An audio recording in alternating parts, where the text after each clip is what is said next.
여러분 안녕하세요. 11월 21일 여의도 펀드매니저TV. 오늘은 이녹스 첨단 소재 한번 봅시다. 잘 보지 않는 종목인데 최근 며칠간 이녹스 첨단 소재가 이제 주가가 상승해서 올라오는 모습이 강하게 나타나고 있습니다. 뭔가 이 종목도 매력을 가지고 있다 이렇게 볼 수 있을 것 같은데 어떤 매력을 가지고 있는지 한번 한 커플 두 커플 까보도록 하겠습니다. 이녹스 첨단 소재 분석 시작합니다. 구독, 좋아요 많이 눌러주십시오. 네, 동사의 주가 추이를 보면 시가총액은 7,182억. 주가가 거의 48,000원, 5만원까지 갔다 26,000원대까지 빠졌다. 지금 35,500원까지 1차 반등은 하고 있는 상황이다. 이제 전고점까지 가는 2차 반등이 있을 수 있느냐 없느냐 이 싸움이 있는 것 같아요. MACD도 바닥에서 영선을 돌파하면서 상승으로 가는데 좀 더 이어질 가능성은 충분히 있어 보입니다. 그래서 저는 목표 가격을 전 고점이 48,000원 이 정도 보면 되지 않을까. 그래서 45,000원 정도가 2차 목표 가격이다 이렇게 보고 싶습니다. 동사의 수급을 한번 봅시다. 국내 기관 투자가들은 지속적으로 사고 있다는 거죠. 반대로 외국인들이 지속적으로 팔고 있는데 이러한 IT 반도체 관련 이런 종목들에서 외국인 투자보다는 국내 기관 투자가들이 훨씬 정보를 많이 가지고 있고 탐방도 많이 가지고 또 애널리스트들이 이 분야에서 관심을 많이 가진 정보를 국내 펀드 매니저들에게 주기 때문에 국내 펀드 매니저들이 지속적으로 산다는 것은 뭔가 좋은 일이 있었다는 거죠.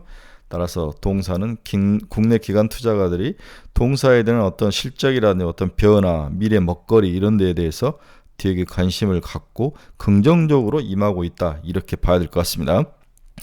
그러면 기본적으로 우리 이녹스 첨단 소재는 어떤 기업이냐?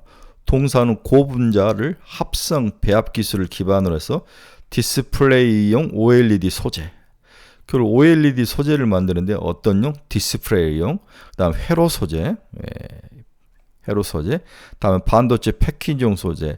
이렇게 반도체를 패키징한 다음에 봉지 작업을 하는데 여기에 들어간 소재, 이 세 가지를 기본 비즈니스로 하는 그러한 소재를 만든 기업이다.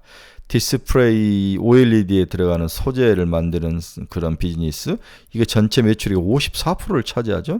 다음 회로에 관련된 거 36.54%, 회로에 들어가는 소재, 그 다음에 반도체 패키지용 봉지 작업에 들어가는 그러한 소재를 만든 게 9.45.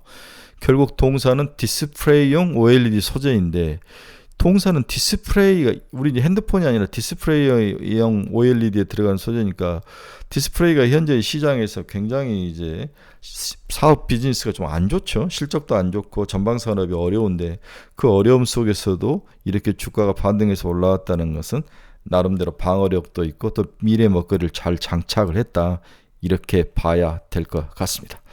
따라서 동사를 이해하는 데는 디스플레이용 OLED 소재를 기반으로 하는 기업이다. 이런데 여기에 추가 알파 뭔가를 새로운 먹거리로 장착을 했다. 그 부분을 우리가 어떻게 이해해주고 평가를 해주고 밸류에이션을 줘야 될지 이렇게 정리를 하면 단순하지만 동사를 이해하는 데 많은 도움이 될 것 같습니다. 최근 동사가 주가가 하락했던 이유는 단순하죠. TV 수요 둔화. 대형 OLED는 TV에 들어가는 거니까 TV 수요의 둔화. 봉지재 점유율 하락 영향에 따라 실적 감소와 디스플레이 소재 업체들의 낮아진 밸류에이션이 매겨지면서 동사의 주가가 하락을 했습니다. WOLED 업황은 상대적으로 아주 부진한 모습이 계속 나타나죠.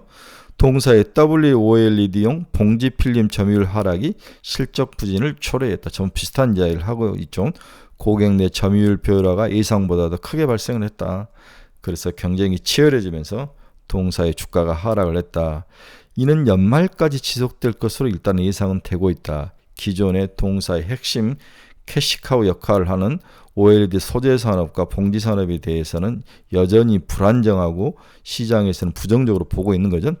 2024년 신규 고객 물량 규모에 따라 실적 반등이 가능할 전망이다. 이건 허나만한 소리를 한 거죠. 일단 동사의 실적 부진, 주가 하락 원인은 이러한 요인, WOLED 업황의 부진과 경쟁자의 출현이 가장 큰 하락의 원인이 됐고 이걸로 인해서 OLED 시장 자체가 밸류에이션을 높게 줄 수 없는 디스플레이 시장이 이러한 것들이 섞여 있었다고 볼 수 있습니다. 그러면 실질적으로 동사의 3분기 실적을 한번 까봤습니다. 영업이익은 155억이 나왔는데 예상치에 부합을 했다. 매출액은 1019억이 나왔는데 QOQ는 마이너스 15%, YOY는 마이너스 24% 빠진 숫자인데 시장 추정은 좀 더 낮게 잡았기 때문에 여기에 부합을 한 거죠. 예상스로 이노 OLED 사업부가 실적 하락을 주도했다. 결국 OLED 산업 들어간 소재 산업이 안 좋았다는 거죠.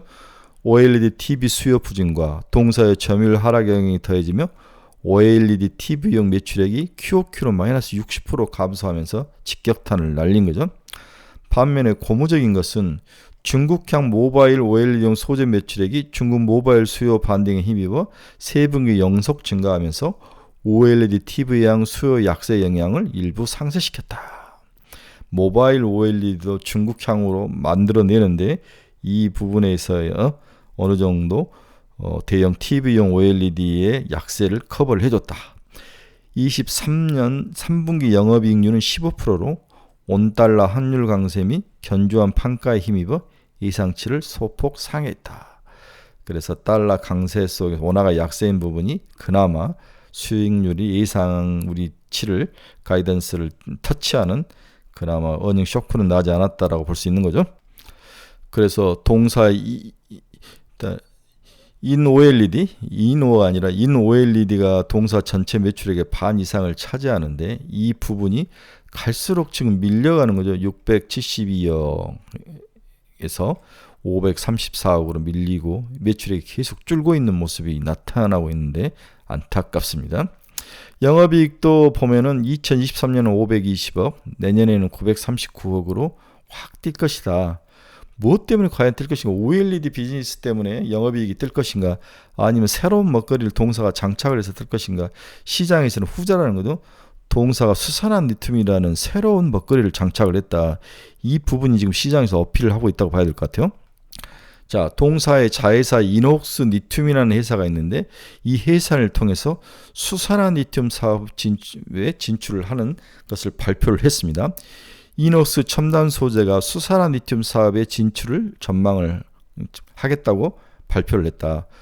동사는 이녹스 리튬의 수산화 리튬 사업을 통해 2030년까지 그룹 전체 매출액을 3조까지 늘리는 로드맵을 공개를 했습니다. 성장 중심축은 이녹스 리튬이라는 회사죠. 네. 이녹스 리튬은 2차 전지용 수산화 리튬 사업에 진출할 계획이다. 우리 리튬 중에서 수산화 리튬은 NCM에 들어가는 고순도 고가의 탄산 리튬보다도 더 비싼 거죠.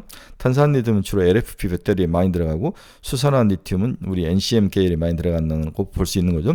주요 사업축은 저순도 산업용 탄산 리튬을 수산화 리튬으로 전환, 분쇄하는 작업을 시작한다. 다음에 원료 확보를 위해 리튬 개발 프로젝트 광산이나 염호의 지분을 투자를 하겠다. 배터리 리사이클링 사업에 투자를 하겠다. 그래서 저순도 탄산 리튬을 수산화 리튬으로 바꾸고 또 분쇄하는 작업을 하고 원료 확보를 위해서 강산 개발을 해 투자를 하고 배터리 리사이클링 사업에 투자를 하겠다. 이러한 것들이 이미 발표가 됐는데 갑자기 최근에 다시 한번 부각돼서 올라온다고 봐야 될 것 같아요. 동사는 올해부터 리튬 사업에 본격 참여해서 연간 생산 능력을 2만 톤짜리 2개 라인을 건설하겠다는 목표를 가지고 있었습니다. 이를 통해 2030년까지 2조 4천억의 매출을 올리겠다. 이녹스 리튬의 연간 생산 능력 2만 톤 규모 1호기 라인은 2025년 1분기에 설치하고 완성이 되고 2025년 3분기에 양산을 하겠다는 계획이다. 아직도 2년은 더 기다려야 되는 거죠. 여기에 3,950억이 필요하다. 지금은 이녹스 첨단 소재가 이 자금을 부담해서 돈을 집어넣고 있다고 봐야 될 것 같아요. 이녹스 첨단 소재는 8천억까지 성장하는 모습을 그대로 유지하고 이녹스 리튬은 별도 성장 패턴이 필요하다. 2호기 이후 계속 확장되는 과정에서 투자금을 모두 이녹스 첨단 소재가 감당하기는 어렵다. 따라서 증자라든지 뭔가를 해야 된다는 그 이야기도 하고 있는 거죠. 마찬가지로 연 2만 톤 생산 능력의 2호기는 1호기는 2025년 하반기부터 가동이 되는데 26년 2분기에 설치가 끝나고 27년 1분기에 양산 가동 계획이 있다. 필요한 돈은 2,300억이다. 네. 이렇게 해서 뭔가 돈이 필요한 계획은 잘 잡아놨는데 지금은 돈이 들어가는 그 모습보다는 향후의 미래 먹거리인 수산화 리튬 쪽으로 사업 방향을 틀고 있다는데 더 방점을 찍어서 올라오는 거죠. 그래서 동사는 1호기와 2호기 두 개의 산업 생산 라인을 가지고 2025년 3분기에 1호기, 2027년 1분기에 2호기가 생산이 돼서 동산의 목표를 연 2만 톤씩 생산을 할 그런 계획을 잡고 있습니다. 따라서 시장에서는 프리미엄 부여가 타당하다. 네, 기존 사업 플러스 이녹스 리튬의 CAGR로 연 29%씩 상승하는데 이 분야에 대해서 밸류에이션을 더 줘야 되는 게 아닌가.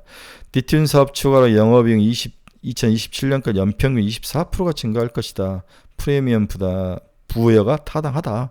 뭐 이런 이야기를 하는 거죠. 매출도 연 29%씩 증가, 영업이익도 연 24%씩 증가. 아주 긍정적인 이야기를 그렸는데 애널리스트들이 여기에 그냥 써준 거죠. 제가 봐서는 그냥 써준 것 같아요. 이녹스 첨단 소재에게 좋은 모습을 보여주기 위해서 일단 써줬습니다. 이러한 이유로 이녹스 첨단 소재가 갑자기 치고 올라가는 모습, 모든 게 다 탄산 리튬 산업의 추가 장착, 이게 기존 산업이 비실비실하지만 새로운 먹거리 장착을 시장에서 조금씩 평가를 해주고 있는 게 아니냐 이런 생각이 드는 거죠. 따라서 동사에 대해서는 1차 목표 35,000원이 바닥에서 올라왔으니까 다음 목표는 4만원이다. 그 다음 최종 목표는 45,000원 정도이니까 만원 정도 더 추가 올라갈 수 있는데 이런 케이스는 추가 매수보다는 물린 사람이 그냥 들고 가야 되는 거죠. 그래서 목표 시총을 한 1조 정도 두면 되지 않을까. 이 정도로 좀 보고 크게 그렇게까지 매력이 있는 산업은 아닌 것. 리튬 산업에 대해서는 여러분 너무 흥분하지 마시고, 물론 금양이라는 그런 회사가 뭐 MOE만 체결해도 올라가는 과거의 모습인데 이제는 그런 시절이 아닌 거죠. 이녹스 첨단 소재는 구체적인 계획과 돈을 가지고 밀어붙이고 있기는 하지만 45,000원 수준이 맥스일 것 같다 이런 생각을 해보면서 결론을 내봅니다. 여러분 중에서 투자의 방향성을 잃어보신 분들 저희 카페로 오십시오. 그리고 종목에 대해서 투자 상담이 필요하신 분들 저희 카페로 오시기 바랍니다. 그럼 관심 종목을 찾거나 알고 싶으신 분들 저희 카페로 드시면 여러분들에게 많은 도움, 유익한 도움. 저희는 기초부터 가르치죠. 막 그래프 가지고 설명하는 그런 쓰레기 같은 방송은 절대 아닙니다. 여러분들의 많은 참여와 그리고 가입 바랍니다. 여러분 감사합니다. 내일 또 더 좋은 종목으로 찾아뵙도록 하겠습니다. 오늘은 이녹스 첨단 소재 같이 알아봤습니다. 감사합니다.